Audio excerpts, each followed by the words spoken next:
WBUR Podcasts, Boston. I'm Daryl C. Murphy, and you're listening to The Common.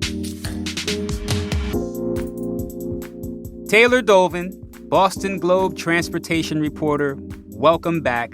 How you doing? I'm doing well. Thanks so much for having me, Daryl. Absolutely. I had to get you in because you just did a story where the headline reads, MBTA's aggressive year-long bus driver hiring campaign failed. Black and Hispanic riders are paying the price. That's a pretty heavy headline. So, yes, please tell us what is going on with the T this time. Yeah, so I zeroed in on exactly that, the bus driver shortage and the cuts to bus service and how those are impacting residents of Boston. And what I found is that all residents are being impacted, but more acutely, Black residents and Hispanic residents are losing more access to jobs than white residents. And so this is really worsening racial inequity in the city, and people are really, really desperate for bus service to be restored. It started getting cut over a year ago, and we haven't seen any relief since then. Tell me, what's behind this cutting of the bus service? Like, what's behind that?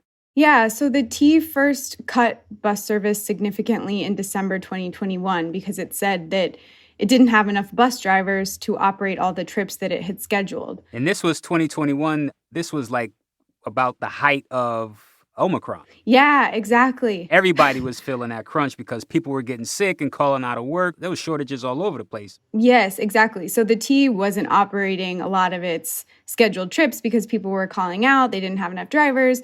So they said, okay, we're just going to reduce the bus schedule so it will be more reliable. People will know when to expect their bus. And they said they were launching an aggressive hiring campaign. They started a signing bonus of $4,500.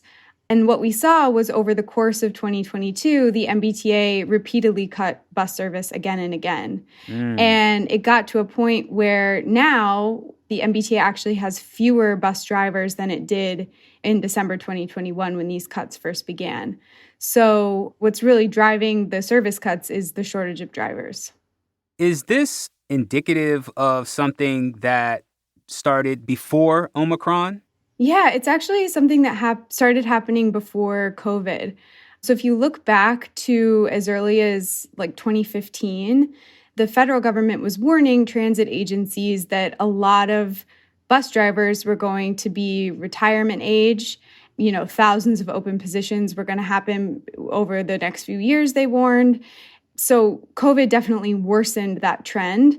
But this is something that transit agencies have known about and been bracing for several years. Wow. I want to know about the T specifically. They did try to address this, right? They did the ad campaign and the signing bonus. Why didn't it work? So what they didn't do was they didn't increase the starting wage. So if you're starting as a bus driver right now for the MBTA, you're making just over $22 an hour. And that's actually less than some regional transit agencies pay new bus drivers in other parts of Massachusetts, where the cost of living is much lower than in Boston. I talked to an expert who's looked into this trend nationwide, and he said that basically until the MBTA increases the starting wage and also makes these jobs full-time from the start, because right now you have to start as a part-time driver, it's going to be really hard to attract folks to these positions. That sounds like a major piece of the problem. Are there any other issues that may be impeding the T and other agencies, for that matter, their efforts to hire more bus drivers? Definitely, because they don't just need new drivers, they need to keep the drivers they already have. Right. Retention. Yep. As you know well as a former transit reporter, the job of being a bus driver is a very, very, very difficult job. Yes. They deal with passengers who can sometimes be abusive. They have limited access to bathrooms. And one of the most important things is new drivers often have to work what's called a split shift. So they'll have to work both the morning rush hour and the evening rush hour hours, with often not enough time in between those to go home. So they're forced to, even though they're off the clock in between morning peak hours and evening peak hours, that's time where they are having to pay for childcare or not able to do errands that they would otherwise be able to do in their downtime. So that's a real discouragement. It's not like you're on at 9 and off at 5. You have these pretty terrible hours to start. I want to touch on another aspect of this. The MBTA wants to return to pre-pandemic levels of ridership. How does this bus driver shortage impact that effort there? It makes it very, very difficult. When I'm out talking to riders, if they have to wait a certain amount of time for a bus, they are abandoning public transit altogether and spending money that they don't always have on a Lyft or an Uber to try and get to appointments. I talked to a guy who was waiting for a bus last week on his way to a job interview. And the job interview had already started and he was still at the bus stop and he didn't have the money for a Lyft or an Uber. It's going to be hard to convince people who don't use public transit right now to try using it if they're having to wait longer than they should. And it's also really hurting people who don't have another option. What is this service supposed to look like? How often do these buses typically run? Give people a sense of that. Every bus line is different. The MBTA has some key routes, and it's important to know the MBTA isn't only aiming to restore pre-pandemic service, they're also looking to expand service over the next 5 years, increase service by 25%. The bus redesign, right? Yeah, the bus network redesign. And so that is kind of a good measure of the where the T wants to go and what it considers good bus service. And so that has, I think it's 30 key bus routes where they want buses to come every 15 minutes or less. But I think an important measure of good bus service is when you don't have to time your trip. Where similar to the train, you can just show up anytime and know that you're not going to be waiting, that you're going to be getting to where you need to go in a reasonable amount of time.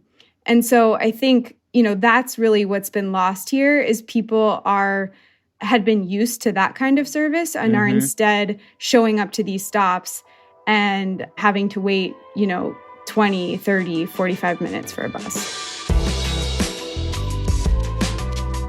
We're going to take a quick break, but we'll be right back with more from Taylor.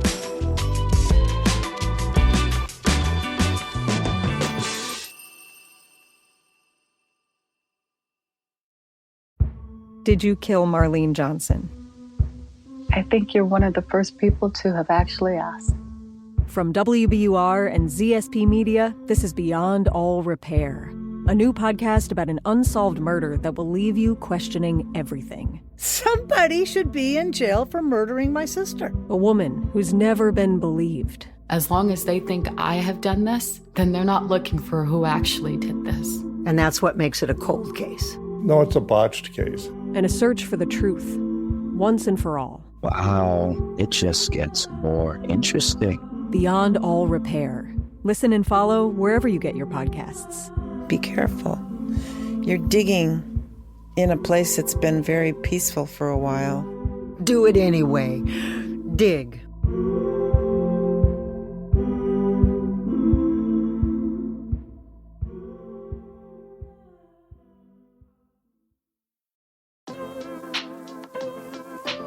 And we're back. You mentioned that this is something nationwide. This problem is nationwide. Are there any examples of places that have managed to hire and keep bus drivers? Yeah, actually, you don't have to look that far. So the Merrimack Valley Regional Transit Authority that runs service in Lawrence, not too far from Boston, they actually have been able to hire more bus drivers than ever before. And they've been able to decrease wait times to 30 minutes for a bus, which is the first time they've been able to achieve that. I went out there last year and talked to drivers about the changes that the transit authority there made. And really what's kept people And what's attracted people is they increase the starting wage. I think you can make $27 an hour there to start as a bus driver compared to the MBTA's, I think it's just over $22. And another thing they did is they tweaked some of the routes, given bus driver feedback. They really listened to drivers and prioritized what they wanted to see in those changes. They got a massage chair for the break room, which was something that the drivers really wanted. This job is really taxing on your body, and that was something that they said they really wanted to see. And so drivers have really noticed. They told me that they want to make a career out of this, the ones that have just started. And, you know, the Merrimack Valley Regional Transit Authority has had a lot of success with this. Oh, wow. So I want to bring it back to the MBTA and back to the fact that the bus driver shortage here and the service cuts here are hurting basically Black and brown folks in the city. Can you talk more about that? Yeah, I mean, there was a recent study by the national organization called Transit Center, and they looked at the number of jobs that you can access within a 45-minute commute from your house for all Boston residents. And they saw that starting in September 2021, when the Omicron, people calling in sick really started to increase and bus service started to deteriorate, from that point on, all Boston residents lost access to about 7% of jobs. But for Black and Hispanic Bostonians, they lost 10 and 12% of access to jobs.